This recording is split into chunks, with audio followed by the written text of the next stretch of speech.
ಎನ್ನ ಸತಿಯನ್ನು ಸಮಾಧಾನಗೊಳಿಸಿ ನೇಮವನ್ನು ಪಡೆದು ಕರ್ಪೂರ ಬೇಳೆಯನ್ನು ತೆಗೆದುಕೊಂಡು ಬಂದೆ. ಏನ್ ಹೇಳಿದೆ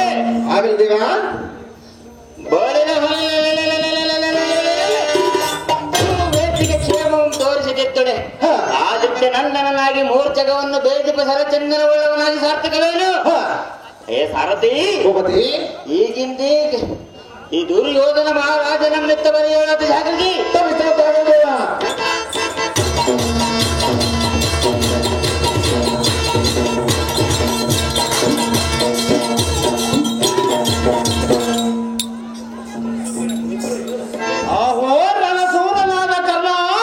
ಮಿತ್ರ ದುರ್ಯೋಧನ, ಮತ್ತೇನು ಯುದ್ಧದ ಆಭರಣ ಕೊರತೆ ಬರುವುದು?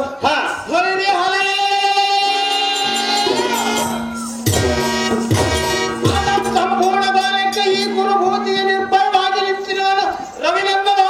ಯಾವುದು ಬೇಕೋ ಈ ತಕ್ಷಣ. ಓ ಮಿತ್ರ ದುರ್ಯೋಧನ, ಓಹೋ ಸೂರ್ಯನಂದನ, ಕಾರ್ಮಿಗಿಲಿನಂತೆ ಕಂಗೊಳಿಪ ಮೇಲೆ ದಪ್ಪಿದ ಧೂರ್ತನಂತೆ ಪಾಂಡವರನ್ನು ಆರುಮುಖನಾಗಿ ರಂಜಿಸುವುದಕ್ಕೆ ಸಾರಥಿ ಇಲ್ಲದ ಬಲವೊಂದರ್ಕನು. ಮಿತ್ರ ದುರ್ಯೋಧನ, ಸೂರ್ಯನಂದನ, ಶಲ್ಯ ಮಹಾರಾಜನನ್ನು ಎಲ್ಲದಕ್ಕೆ ಸಾರಥಿಯನ್ನು ಮಾಡಿಕೊಟ್ಟಿದ್ದಾದರೆ ಸಂತಸಕ್ಕೆ ಫಲವೇ ಇಲ್ಲದಂತಾಗುವುದು. ಇದನ್ನು ಚಿತ್ತಕ್ಕೆ ತಂದು ನೋಡಿಸೈ ಚಕ್ರವರ್ತಿ, ನೋಡೆಲ್ಲ ಮುಂದೆ ಪ್ರಥಮ ರೀತಿ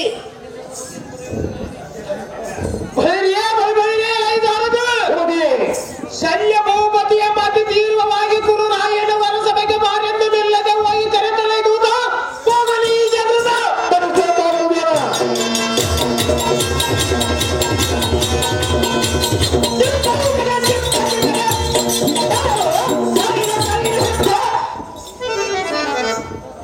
ಓಹೋ ಮಾವನವರೇ, ನಿಮ್ಮ ಪಾದಕ್ಕೆ ವಂದಿಸುವುದು ಬೇಗನೆ.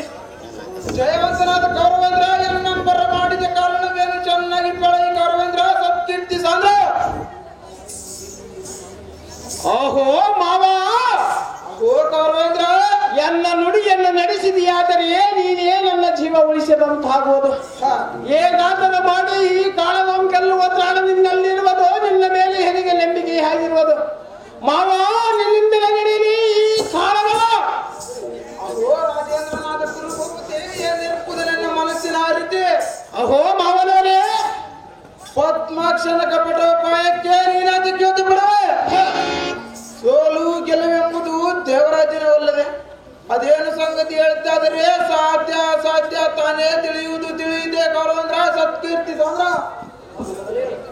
ಇಹಲ ಕಡು ಭಯಂಕರನಾದ ಶಲ್ಯ ಭೂಪತಿ, ಪಟ್ಟ ಕಟ್ಟಿದ ಕಣ್ಣನಿಗೆ ಸಾರಥಿಯಾಗುವ ಕೈಚಳಕ ನಿನ್ನಲ್ಲಿರುವುದಕ್ಕೆ ಬಹು ಯೋಚನೆ ಮಾಡುತ್ತಿರ್ತೇನೆ. ನೀನು ಕಣ್ಣನಿಗೆ ಸಾರಥಿಯಾಗಿ ಈ ಕಾಲವನ್ನು ಹೇಗಾದರೂ ಮಾಡಿ ಜಯಿಸಿರೆಂದು ಕೈ ಮುಗಿದ ಬೇಡಿಕೊಳ್ಳುವ ಮಾವ. ಆ ಕಣ್ಣನಿಗೆ ಸಾರಥಿಯಾಗುವ ಈ ಕ್ಷಣವ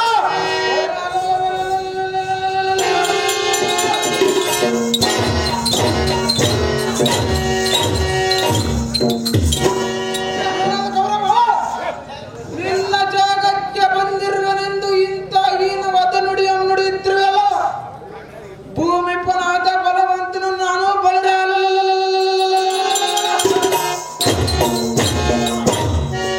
ಹೀನ ಸಂಭವನಿಗೆ ಸಾರಥಿಯಾಗಬೇಕು. ನಿನಗೆ ಯಾರ ಕಲಿಸಿದಂತೆ ತರುವುದು ನಿನಗೆ ಈ ರೀತಿ ಹೇಳಲು ಹೇಗೆ ಮನಸ್ಸಾಯಿತು? ಏನಕ್ಕೆ ದಳಪತಿ ಪಟ್ಟವನ್ನು ಕಟ್ಟಿ ಆ ಕಲಿಕರನ್ನು ನನಗೆ ಸಾರಥಿಯನ್ನಾಗಿ ಮಾಡಿದರೆ ವೈರಿಗಳ ನರಗಳ ಮರಿದು ಬತ್ತಿ ಮಾಡಿಟ್ಟು ಅವರಿಗೆ ಗೊಬ್ಬವನ್ನು ತೆಗೆದು ರಣದೇವಿಯ ಮುಂದೆ ಸಾಲು ಸಾಲು ದೀಪ ಮಚ್ಚಿ ಈ ಯುದ್ಧವನ್ನು ಸಮಾಪ್ತಿ ಮಾಡುತ್ತಿರುತ್ತಳೆ. ಈ ಪೋರ್ಕಣಗಳ ಮೆಂದಿಗೂ ಪಿಡಿಯುವುದಿಲ್ಲವೆಂದು ಎನ್ನ ಕುಲದೇವರ ಸಾಕ್ಷಿಯಾಗಿ ಪಳುವನು ಪುನಃ ಈ ಮಾತು ಸತ್ಯ. ಅಹೋ ಮಾವನವರೇ, ನೀವು ಬಲವಂತರಲ್ಲವೆಂದು ಸಾರಥಿಯಾಗಬೇಕೆಂದು ಹೇಳಲಿಲ್ಲ. ಮಾಡುವನಿಗಿಂತ ಮಾಡಿಸುವನು ಅತಿ ಜಾಣನಾಗಬೇಕೆ ಎಂಬ ಗಾದೆಯ ನುಡಿ ಇರುವುದು. ನಿನ್ನ ಗರ್ಭದೊಳೆ ಎನ್ನ ಜೀವಮಣಿಯನ್ನಿಟ್ಟು ಈ ಯುದ್ಧದೊಳೀನೇ ನಮ್ಮನ್ನು ಉದ್ಧಾರ ಮಾಡುವಂತ ಆಗುವುದು ಮಾವ. ಇದೋ ಎನ್ನ ಮಸ್ತಕದ ಅರ್ಥವ. ಓಹೋ ಮಾವನವರೇ, ಇಷ್ಟು ಅಲ್ಪರಿದು ಯಾತಕ್ಕೆ ಕಷ್ಟಪಡುವುದು? ಆಗಲಿ ಕುರುಬುವುದೇ ಬಿಡು ನಿನ್ನ ಮನಸ್ಸಿನ ಭ್ರಾಂತಿ. ಶರರಥ ಧರಿಸಿ ಬರಬಹುದು ಎಂದು ಆಜ್ಞೆ ಮಾಡು. ನಾನು ಸಿದ್ಧನಾಗುವೆನು. ಪಟಬಲ ಗೂಡಲಿ ರಣವಾದ್ಯಗಳು ನುಡಿಯಲಿ ಸೈನ್ಯ ಮುಂದಕ್ಕೆ ಸಾಗಲಿ ರಾಜ ರವಿ ಪಡ್ತಲ್ಲ.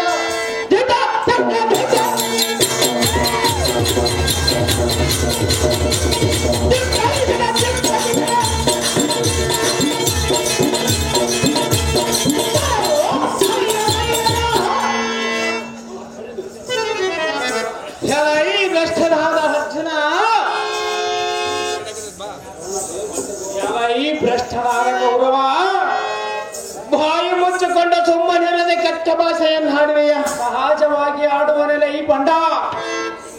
ಕರ್ಣನಿಗೆ ಶಲ್ಯರಾಯನ ಸಾರಥಿಯನ್ನಾಗಿ ಮಾಡಿರುವೆ. ಮೊದಲ ಕೃಷ್ಣನ ಬಳಿಯ ಅಕ್ಷರವನ್ನು ಅಳಿಸಿ ರುಕ್ಮಿಣಿ ಸತ್ಯಭಾಮ ಮೊದಲಾದವರನ್ನು ನಂದುಕೊಳ್ಳುವಂತೆ ಮಾಡುತ್ತಾಳೆ. ಉರಿಯುವ ಎನ್ನುವ ಹೊಟ್ಟೆ ತಣ್ಣು ಆಗುವುದಿಲ್ಲ. ಶಲ್ಯರಾಯನ ತಕ್ಕ ಸಾರಥಿಯಾದ ಮೇಲೆ ಪಾಂಡವರ ಬಳಿಯ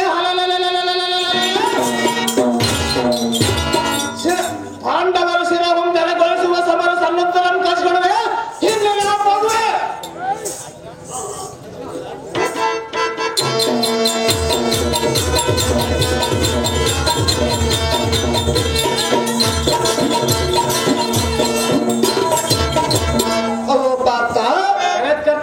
ಎಂತ ದುರ್ನುಡಿ ನುಡಿದೆಯಲ್ಲ.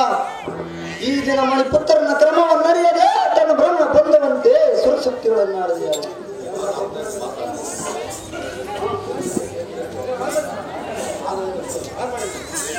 ಅಹೋ ಶ್ರೀ ಕೃಷ್ಣಮೂರ್ತಿ, ಅವು ಪಾರ್ಥ ಈಗೋ ನೋಟು ಈನ ಜಾತಿಯಾದ ಕರ್ಣನಿಗೆ ಮೇಲ್ಗಣಿತ ಸಾರಥಿಯಾಗಿ ಬೂದಿ ಶಲ್ಯನು ಮುಕ್ಕೊಂಡು ಬರುವನು ನೋಡು.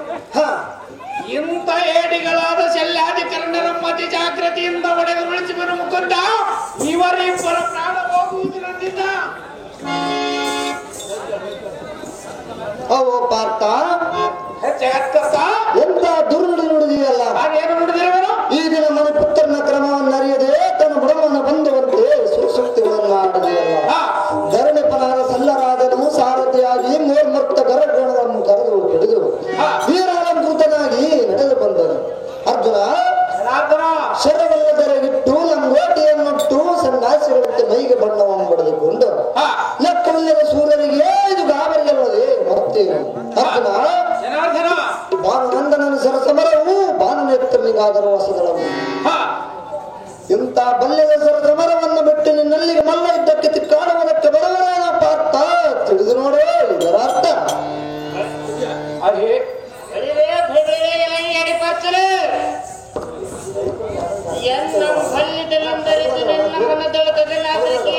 ಯಾವ ಯೋಚಕ್ಕಾದರೂ ಬಾ ಎಂದು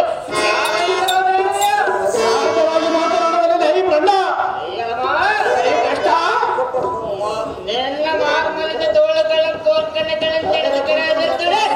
ನಾನು ಭಾಗ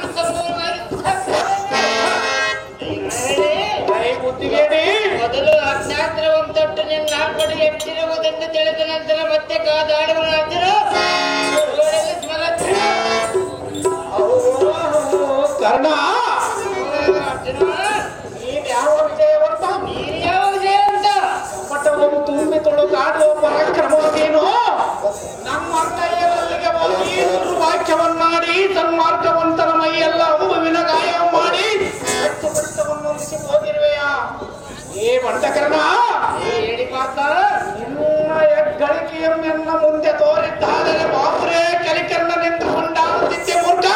ನಿನ್ನ ಚರಣಕ್ಕಾದರೂ ಸರಿವಾಗುತ್ತಿದ್ದೆ.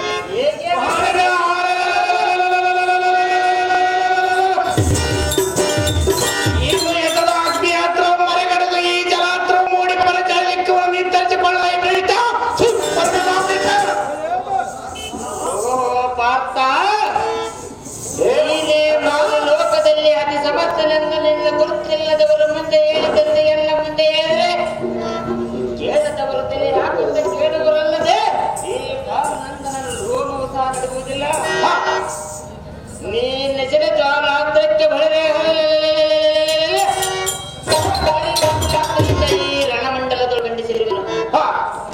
ನೆಲ್ಲ ಸಾರಥಿಯಾದ ಮುಕುಂದನಂ ತೆಕ್ಕೆ ಒಳಪಿಡಿದು ಹತ್ತಕ್ಕೆ ತೆಗೆದಿರುತ್ತದೆ. ನಾನು ಪತ್ತ ಬಾಂಧವನ ಮಗನಲ್ಲ, ಈ ಸಮಯದೊಳಗೆ ಬಿಡುವುದಿಲ್ಲ. ಈ ಹೃದಯಂಕರವಾದ ಕೋರ್ಕಣಿಗೆ ಎದುಗೊಟ್ಟು ನಿಂತುಕೊಳ್ಳಲೇ ಪಾರ್ಥ, ಆಯ್ತು ನಿನ್ನ ಜನ್ಮ ಅನರ್ಥ.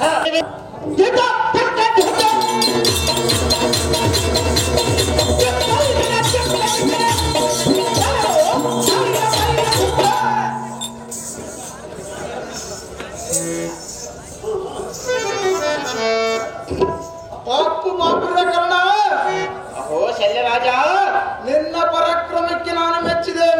ಜೈ ಬರಾಬರ. ಮುಕುಂದನ ಸಾರಥಿಯಾಗಿ ಬಂದಿದ್ದಕ್ಕೆ ಸಾರ್ಥಕವಾಯಿತು.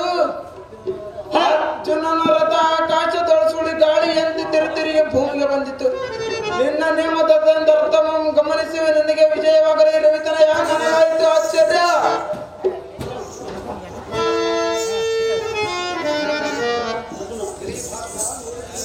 ಪಾರ್ಥ, ಹೇ ಜಗತ್ಕರ್ತ, ನೋಡಿದ್ಯಾ ಈ ಕರ್ಣನ ನಾಟಕ ಎರದ ನಾಟಕವಾದದ್ದು.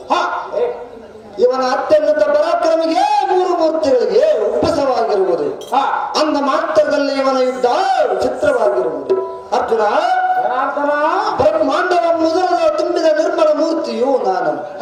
ಈ 3 ಲೋಕಕ್ಕೆ ಗಂಡನೆನಿಸಿಕೊಂಡವನು ನೀನು. ಬೆಟ್ಟಗಳ ಮರವನ್ನು ಕೋಪಗಳು ಬಚ್ಚಿಟ್ಟುಕೊಂಡು ಆಡುತ್ತಾ ಬರುವ ಧ್ವಜದಲ್ಲಿರುವ ಬರೇ ವೀರ ಹನುಮಂತನನ್ನು ಕಂಚಿನಿಂದಾತಿ ಭಾರವಾದ ಮಿಂಚುವ ಈ ರಥವನ್ನು ಸುಂಟರ ಗಾಳಿಯಂತೆ ಗಗನ ಮಂಡಲಗಳು ತಿರುಗಿ ಹೊಡೆದ ಇವರ ಪರಾಕ್ರಮಗಳು ಆದಿಶೇಷನಿಗಾದವು ಹೊಸಗಳರು. ಧನಂಜಯ, ಕರ್ಣನ ಪ್ರಾಣಕ್ಕೆ ಅಂಜಿಕೆಯನ್ನು ಮಾಡಬೇಕು ಧನಂಜಯ, ಇಲ್ಲದಿದ್ದರೆ ನಿನಗಾಗುವುದು ನೋಡುವ ಪದಯ. ಓಹೋ ಶ್ರೀಕೃಷ್ಣಮೂರ್ತಿ, ಅರ್ಜುನ ಎನಗೆ ವಿಪರೀತವಾಗುವುದು ಅದು ಯಾತಕ್ಕೆ ಪಾರ್ಥ? ಎಷ್ಟು ಸಾರಿ ಅವನ ರಥವನ್ನು ನಾನು ಕಣ್ಣಿಗೆ ಕಾಣದಂತೆ ಹೊಡೆದರೂ, ಕೋಲಾಹಲ ಚಕ್ರದಂತೆ ತಿರುತಿರುಗಿ ಗಗನಗಳು ಸಂಚರಿಸಿದರು. ನಮ್ಮಗಳೇ ಒಂದೇ ಒಂದು ಸಾರಿ ನಮ್ಮ ರಥವನ್ನು ಹೊಡೆದು ನಮಗೆ ಉಪತವಾಗುವಂತೆ ಮಾಡಿದ ಕೊನ್ನಿಕರ್ಣನ ಚಿರವಚತಿಗೆ ಪಡೆಯುವಂತೆ ನೆನೆದುಕೊಂಡಾಡಿ ಆಮೇಲೆ ಕರ್ಣನ ಮರಣ ಕಾಣಲು ಆಲೋಚನೆ ಮಾಡಬೇಕಾಗುವುದೆಂದು ಉಸರ್ಗರಿಗೆ ಎಲ್ಲ ಕಂಸಾರಿ ನೀ ಕರ್ಣನ ಮಗಳಿದರು ಮತ್ತೊಂದು ಸಾರಿ. ಅರ್ಜುನ, ಜನಾರ್ದನ ಕೇಳು, ಅದೇನು ಚೆನ್ನಾಗಿ ಹೇಳು.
ಧಿಕ್ಕರಿಸಿ ಮಾತನಾಡಲಿಲ್ಲ.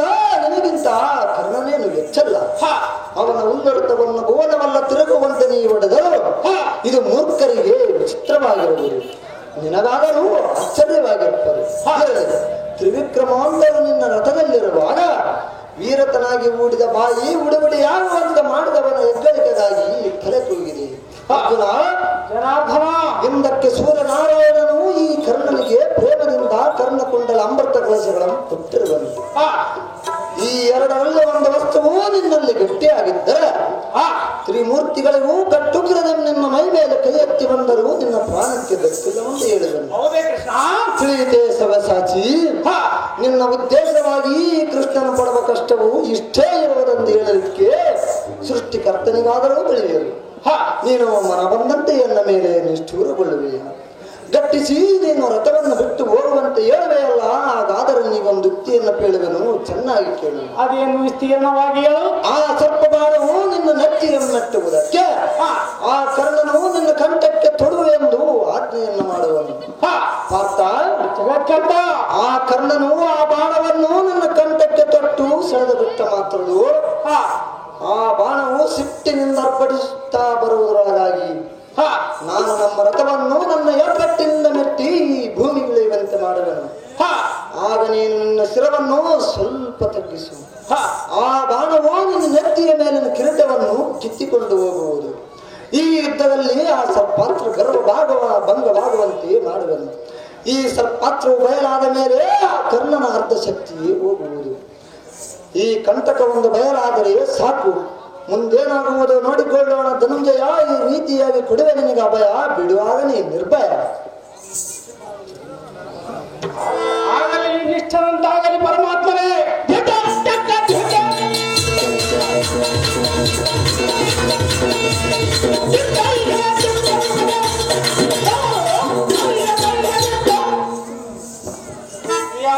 ಸೂತ ಸಂಭವನಾದ ಕಾರಣ ಹೇಳಿ ಪಾರ್ಥ, ನಿನ್ನ ಕೋರ್ಕಣೆ ದೆಪ್ಪೆಗೆ ದಿಪ್ರಮಣೆ ಬಂದಿದೆನೆಂದು ಮೈ ಒಪ್ಪಿಸಿಕೊಂಡು ನಿಂತುಕೊಂಡಿರುವ ನಿಂತುಕೊಂಡಿರಲೇ ಹೇಳಿ ಪಾರ್ಥ. ನಿನ್ನ ಗರ್ವವೇ ನಾಶವಾಗುವುದು. ಈ ಮತ್ತು ವಿಕ್ರಮೂರ್ತಿ ರುದ್ರಾವತಾರ ಗಟ್ಟಿಗೋ ಭಾಗ್ಯಮೆಟ್ಟಿ ಚಚ್ಚಿನಲ್ಲಿರುವ ಪಾತ್ರ ಕೈಯಲ್ಲಿ ಹೋಗೆಂದು ದೇವತೆಗಳು ನಿನಗೆ ಹೆಸರನ್ನಿಟ್ಟು ನಿನ್ನ ಪಣಿಯಲ್ಲಿ ಲಿಖಿತವನ್ನು ಬರೆದು ಬಿಟ್ಟಿರುವರು. ಇದು ಮಾತ್ರ ಗಟ್ಟಿ. ಎಲ್ಲ ಬಂದ ಕೋಣನಿಗೆ ಭಂಡಾರವನ್ನು ಹಚ್ಚಿ ಬಿಟ್ಟಂತೆ ಬ್ರಹ್ಮದೇವನು ನಿನ್ನ ಪಣಿಯಲ್ಲಿ ಲಿಖಿತವನ್ನು ಬರೆದು ಬಿಟ್ಟಿರುವನು. ಇದು ಮಾತ್ರ ಗಟ್ಟಿ. ಇಲಿಯಂ ಹಿಡಿದು ಬಿಡಾಲನ್ನು ಹೊತ್ತು ವಿನೋದ ಮಾಡಿ ನುಗ್ಗಿದಂತೆ ನಿನ್ನ ಒಡನಾಡಿ ತಡಿದ ನಂತರವೇ ನಿನ್ನ ಕಡೆಯುವೆನು. ನಿನಗೆ 90, ಕೌರವನಿಗೆ 80, ಅಶ್ವತ್ಥಾಮನಿಗೆ 70, ಆ ಶಕುನಿಗೆ 60, ಷಡ್ರತಿಕರಿಗೆಲ್ಲ 50, ಇನ್ನು ಉಳಿದ ವೀರರಿಗೆಲ್ಲ 40, 30, 20, 10, 5, 4 ಎಂತ ವಿಚಿತ್ರವಾದ ಅಕ್ಷಯ ಬಾಣವನ್ನು ಪ್ರಯೋಗ ಮಾಡಿವೆ. ಓಡಿ ಸಹಿಸಿಕೋ, ಓಡಿ ಹೊಡೆಯುವೆ ಭ್ರಷ್ಟ. ಸ್ವಲ್ಪ ನಿಲ್ಲು, ಇನ್ನು ಸ್ವಲ್ಪ ಹೊತ್ತಿನಲ್ಲಿ ನೀನು ಬಂಡ ಎಣದ ಮುಂದೆ ಹೆಂಗಸ ಗೋಳಾಡಿದಂತೆ ಗೋಳಾಡುವುದ ಒಟ್ಟು ಯುದ್ಧಕ್ಕೆ ನಿಲ್ಲಲಿ ಬಂಡ. ಗಗನಾಂತರ ಇಲ್ಲಿಯವರೆಗೂ ನಿನ್ನ ಕರಿಪ ಅಕ್ಷಯ ಬಾಣಗಳನ್ನು ಕತ್ತರಿಸಿ ರಾತ್ರಿಗೆ ಕೆಳೆಯಿದೆ. ಓಲೆಟ್ಟ ದ್ರವ್ಯ ಹಾಳಾದ ಲೋಭೆಯ ಗೋಳಾಡು ಬಂತೆ ನಿನ್ನ ಮಂಡೆಯೊಳಗಿರ್ಪ ಬಾಣಗಳನ್ನೆಲ್ಲ ಮಾಡಿದೆ. ನಿನ್ನನ್ನು ಎತ್ತಿ ನಿಲ್ಲುವಂತೆ ಮಾಡಿದೆ.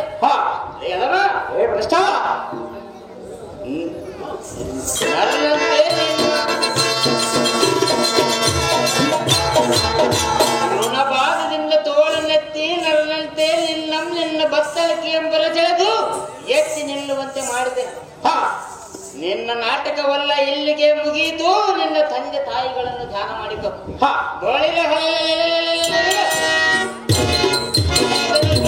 ಕಲಿಸಿದ ಗುರುವಿನ ಪಾದ ಸ್ಮರಿಸಿಕೊ. ಈಗ ನಾನು ತೊಡುವ ಸರ್ಪಾತ್ರವು ನಿನ್ನ ಸಿರ ಹರಿಯದಿದ್ದಳೆ. ಕಾಶಿಯಲ್ಲಿ ಗುರುದ್ರೋಹ ಮಾಡಿದ ಪಾಪವು ಎನಗುಂಟಾಗಲಿ. ಇವತ್ತು ನಿನ್ನ ರಣೋತ್ಸವಲ್ಲ ಇಲ್ಲಿಗೆ ಮುಗಿಯಿತು. ಕಿರೀಟಿ ವಿಜಯ ಎಂಬ ಹೆಸರು ಇಂದಿಗೆ ಒಡೆದು ಬರಿದಾಯಿತು. ಭ್ರಷ್ಟ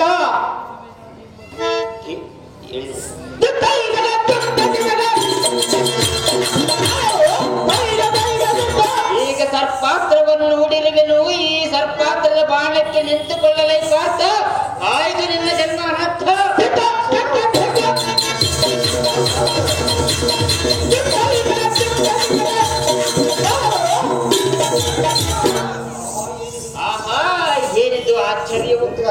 ಕಂಠದವರೆಗೆ ತೊಟ್ಟರೆ ಕಂಠ ಹರಿಯುವನೆಂದು ಹೇಳಿದವರು ಗಾತ್ರವು ಮೇಲಿನ ಕಿರೀಟವನ್ನು ತೆಗೆದುಕೊಂಡು ಹೋಗಿ ತನ್ನ ಮುಕುಟವನ್ನು ಬೇಕಾಡಿ ಮತ್ತೆ ಎಲ್ಲ ಬತ್ತಳಿಕೆಯನ್ನು ಸೇರಿ ಮತ್ತೆ ತೊಡು ಎಂದು ಒತ್ತಿ ಒತ್ತಿ ಬೇಡಿಕೊಳ್ಳುವುದು. ಇದಕ್ಕೆ ಏನು ಮಾಡುವುದು? ಎನ್ನ ತಾಯಿಗೆ ತೊಟ್ಟ ಬಾಣವನ್ನು ತೊಡುವುದಿಲ್ಲವೆಂದು ವಚನವನ್ನು ಕೊಟ್ಟಿರುವೆನು. ವಚನ ಭ್ರಷ್ಟರಾಗಿ ಬಾಳುವುದು ಎನ್ನೆಂದಾಗದು. ಸರ್ಪಾತ್ರವೇ, ನೀನೆಟ್ಟೆ ಬೇಡಿಕೊಂಡರು ನಿನ್ನನ್ನು ಮತ್ತೆ ತೊಡುವುದಿಲ್ಲ ವರುಗಾತ್ರವೇ, ಗೋವಿನ ತಕ್ಷಣವೇ. ಎಲ್ಲ ಕಾರಣ ಏನಿದೆ ದುರ್ವಚನ. ನೀನು ರಣರಂಗದಲ್ಲಿ ವಚನಕ್ಕೆ ಪಟ್ಟಿ ದಾಟಿದರೆ ನಂಬಿದ ಗೌರವನ ಕುತ್ತಿಗೆ ಕತ್ತರಿಸಿದಂತಾಗುವುದು. ಈ ಕಾಳಗದಲ್ಲಿ ಬಂಧು ಬಳಗ ಪುತ್ರ ಮಿತ್ರರೆಂಬ ಸಂದೇಹವಿಲ್ಲದೆ ಈ ಸರ್ಪ ಮುಖಾಸುರಂ ತೊಟ್ಟರೆ ನಾನು ಸಾರಥಿಯಾಗುವುದು. ನಿನ್ನಿಚ್ಛೆ ಎಂದಿರುವುದು ಎಲ್ಲವೂ ಬಿಚ್ಚಿ ರವಿಜಾತಲೆ. ಓ ಶಲ್ಯರಾಜ, ಓ ಕರ್ಣರಾಜ, ಈ ಕರ್ಣನ್ನು ಮಾತಿನಂತೆ ಪಡಿ ದಾಟಬಲ್ಲದೆ ಮಾತು ತಪ್ಪು ಘಾತಕ ತೆರೆದನ್ನು ಬಾಳುವುದು ಈ ಕರ್ಣನಿಂದ ಎಂದಿಗಾಗುವುದು. ನಿನಗೆ ಪ್ರೀತಿ ಇದ್ದರೆ ಸಾರಥಿಯಾಗಿ ಮುಂದುವರಿಯಬಹುದು, ಇಲ್ಲದಿದ್ದರೆ ಹೀಗಿಂದೀಗಲೇ ಬಿಟ್ಟು ಹೋಗಬಹುದು. ನಾನೆಟ್ಟು ಮಾತ್ರಕ್ಕೆ ಮತ್ತೆ ಸರ್ಪಾತ್ರವನ್ನು ತೊಡುವುದಿಲ್ಲ ಮಾವ. ಸುಮ್ಮನೆ ವಾದಿಸುವುದು ಬೇಡ. ಕಬ್ಬುಗಳೇ, ಓ ಮಾವನವರೇ, ನಿನ್ನ ಗೊಪ್ಪುತನವಂ ಬಿಡಲಿಲ್ಲ.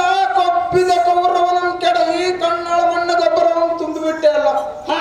ಹೆಪ್ಪುಲಿ ಎಂದು ನನಗೆ ನಾಂಬಲವದ್ದವನ ಮಾತು ನಿರಾಕರಿಸಿ ಬಿಟ್ಟೆ ಅಲ್ಲ. ನಾ ಹೋಗುವೆ.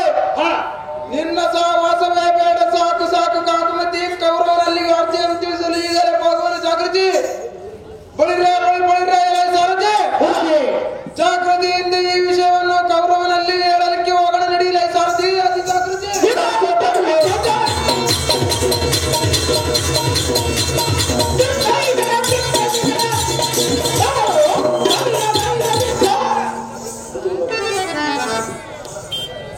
ಅವು ಕಿರೀಟಿ ಅಸುರ ಕುಲಮೇಟಿ ಹೇಳುವೆನು ಕೇಳು.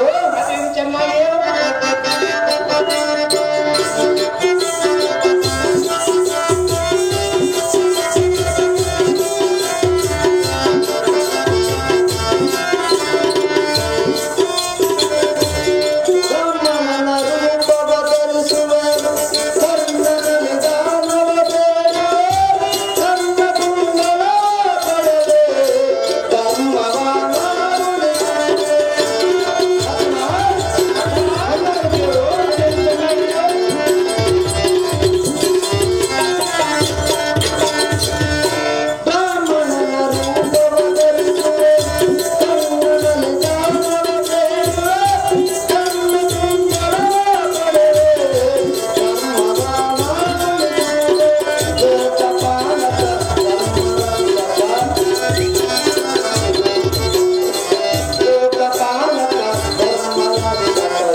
ಧನಂಜಯ, ನಾನು ಬ್ರಾಹ್ಮಣ ವೇಷವನ್ನು ಹೊಂದಿ ಆ ಕರ್ಣನಲ್ಲಿಗೆ ಕಳುಹಿಸಿ ಕರ್ಣ ಕುಂಡಲವನ್ನು ಯಾಚಿಸಿ ತ್ರಿಲೋಕ ಬಿಡುವುದಕ್ಕೆ ಆ ಕರ್ಣನ ಎದೆ ಮೇಲೆ ಅಮೃತ ಕಲಸವನ್ನು ತೆಗೆಸಿ ಬಿಡುವನು.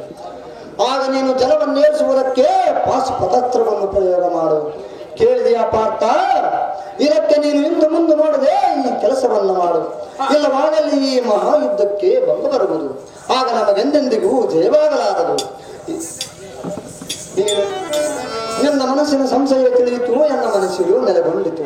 ಅರ್ಜುನ, ಈಗೋ ನನ್ನ ದಿವ್ಯ ಮೂರ್ತಿಯನ್ನು ನೋಡು. ಬಡ ಬ್ರಾಹ್ಮಣನಾಗಿ ಆ ಕರ್ಣನ ಬಳಿಗೆ ಕಳಿಸಿವೆ. ಎಚ್ಚರವರಲ್ಲಿ ಪಾರ್ಥ, ಇದೇ ನೋಡ ನಿನಗೆ ಶುಭ ಮುಹೂರ್ತ.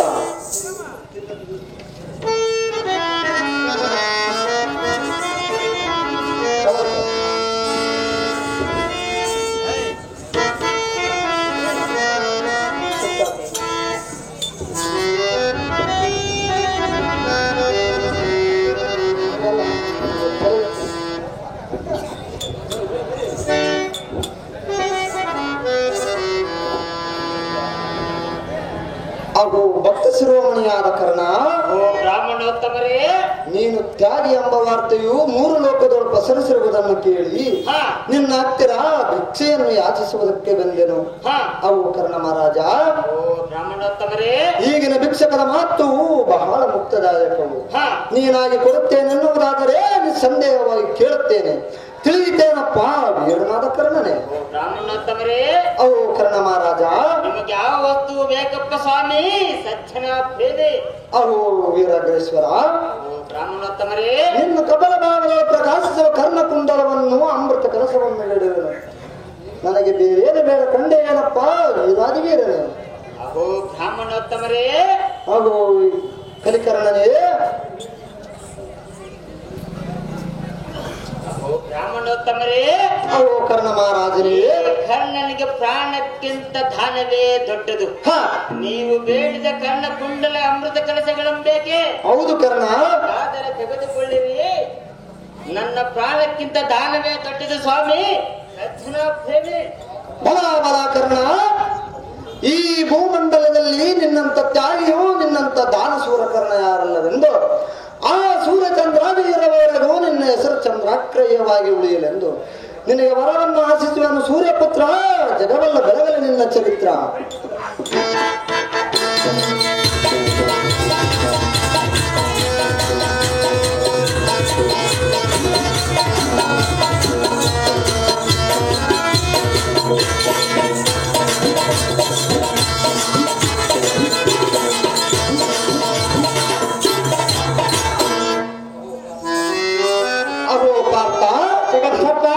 ಕರ್ಣನ ಸಾಮರ್ಥ್ಯವೆಲ್ಲ ತೆಗೆದುಕೊಂಡು ಬಂದೆನು.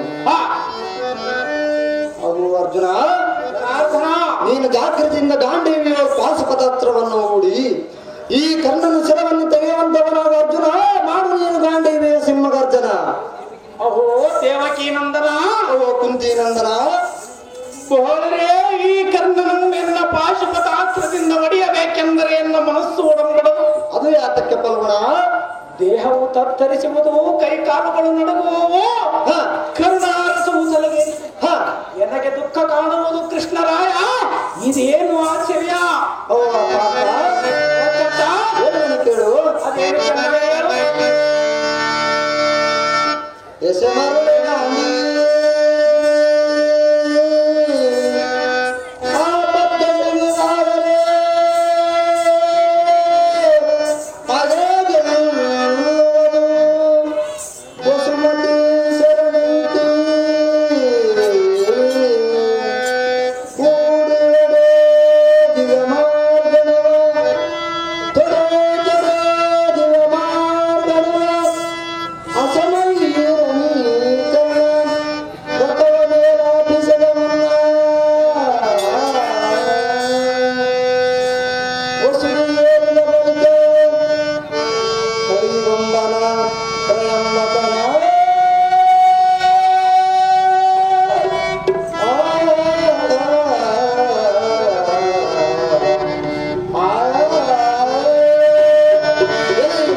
ಜಗತ್ಕರ್ತನೇ, ವೈರಿಗೆ ಆಪತ್ತು ಬಂದಾಗ ಲೋಕಕರ್ತನಾಗಿ ಸಂಭಾಷಿಸಬೇಕಲ್ಲದೆ ಈ ಸಮಯದಲ್ಲಿ ಇವನನ್ನು ಬಿಟ್ಟರೆ ಮುಂದೆ ತ್ರಿಮೂರ್ತಿಗಳಿಗೂ ಇವನನ್ನು ಗೆಲ್ಲುವುದು ಸಾಧ್ಯವಿಲ್ಲ. ಕಡುಗಲಿಯಾದ ಪಲ್ವನ ಜಾಗೃತಿಯಿಂದ ಆರಿಸುವ ಇವನ ಪ್ರಾಣ. ಅಹೋ ನಾರಾಯಣ, ಅಹೋ ಪಲ್ವನ, ಇವನನ್ನೆನ್ನ ಬಾಣಗಳಿಂದ ಒಡೆಯಬೇಕೆಂದರೆ ಎನ್ನ ಮನಸ್ಸು ಒಡಂಬಡದು, ಕೈಗಳು ಮೇಲಕ್ಕೇಳವು. ಇವನೇನು ನಮಗೆ ಅಣ್ಣನೋ ತಮ್ಮನೋ ಬಂಧುವೋ ಬಳಗವೋ? ಈ ಸಮಯದಲ್ಲಿ ನಿನ್ನ ಕಪಟವನ್ನು ತೋರಬೇಡ ನಾರಾಯಣ. ಇವನ್ ಯಾರೆಂದು ಹೇಳೋ ಈ ತಕ್ಷಣ. ಅವು ಪಲ್ಗುಣ, ನಾರಾಯಣ, ಇವನ ಯಾರು ಎಂದು ಕೇಳಿದೆಯಾ ಈ ಕ್ಷಣ? ಕೇಳಿದನು ಪರಮಾತ್ಮನೇ. ಅವು ಅರ್ಜುನ, ಜನಾರ್ದನ, ಎಂದಕ್ಕೆ ಚಕ್ರಬಿಂಬ ಕೋಟೆಯಲ್ಲಿ ನಿನ್ನ ಮಗನಾದ ಅಭಿಮನ್ಯುವಿನ ಕೈಗಳೆರಡನ್ನು ಕತ್ತರಿಸಿದ ಮಹಾಪಾಪಿಯವನು. ಆ ಸಮಯದಲ್ಲಿ ನಿನ್ನ ಮಗನಾದ ಅಭಿಮನ್ಯುವು ಅಯ್ಯೋ ಜನಕನಾದ ಅಪ್ಪ ಪಾತ ತಂದೆ ಎಂದು ಗೋಳಾಡಿ ಪ್ರಾಣ ಬಿಟ್ಟಾಗ ನಿನ್ನಂತೆ ಈ ಬಂಡಕರ್ಣನಿಗೆ ಅಂತಃಕರಣ ಹುಟ್ಟಿತೇನು? ಅವಳು ಧನಂಜಯ, ನಾರಾಯಣ, ಇವನು ಒಂದು ಮಹಾದ್ರೋಹಿ, ಇವನು ಮಹಾಕಡು ಪಾಪಿ. ಜಾಗ್ರತೆಯಿಂದ ಇವನ ತಲೆಯನ್ನು ತುಂಡರಿಸುವ ಅರ್ಜುನ, ನಾಡು ನೀ ರಂಗದಲ್ಲಿ ಸಿಂಹಗರ್ಜನ. ಬಳವೆ ಬಳಿ ಬೆಳವೆ ಈ ಸೂತ ಕುಲದವರೇ,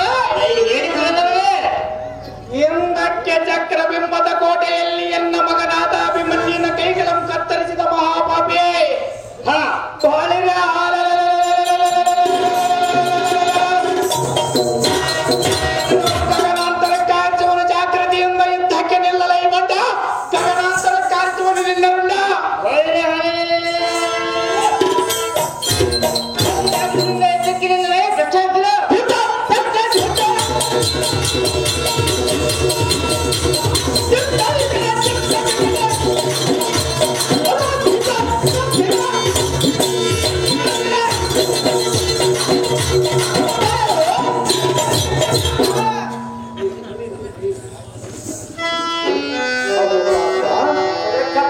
ಇಲ್ಲಿಗೆ ಯುದ್ಧ ಮುಗಿಯಿತು. ಆದರೆ ನಿನಗೊಂದು ಸೂತಕ ತಲೆ ಮೇಲೆ ಬಂದಿತು. ಅದೇನು ಕೃಷ್ಣನೇ?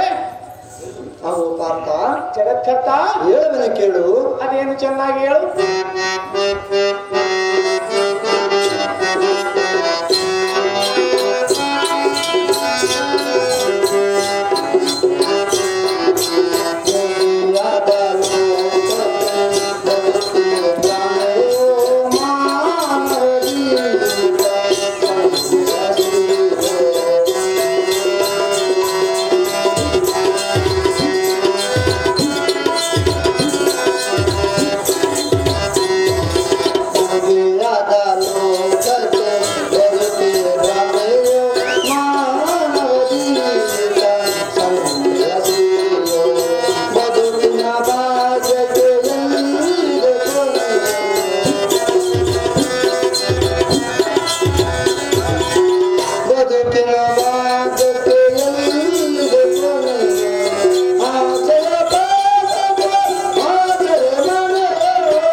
ಈ ಪರಮೆಯೋಳು ಮೈಗೊಟ್ಟ ಮಲಗಿದ ಕರ್ಣನು ನಿನಗೆ ಒಡಹುಟ್ಟಿದ ಅಣ್ಣನಾಗಬೇಕು.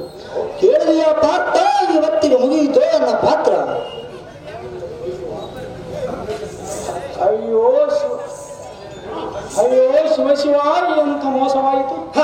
ಹೇ ಕೃಷ್ಣಮೂರ್ತಿ, ಓ ಪಾರ್ಥ, ನಮ್ಮ ಅಣ್ಣ ಏನು ಅಲ್ಲಿಗೆ ಚೋಟಿಯಿಂದ ರಥವನ್ನು ಬಿಡುವಂತನಾಗ ಮರವರ್ಧನ ಕಾರಣ ಅರ್ಜುನ ನಿನ್ನ ಇಷ್ಟದಂತಾಗಲೇ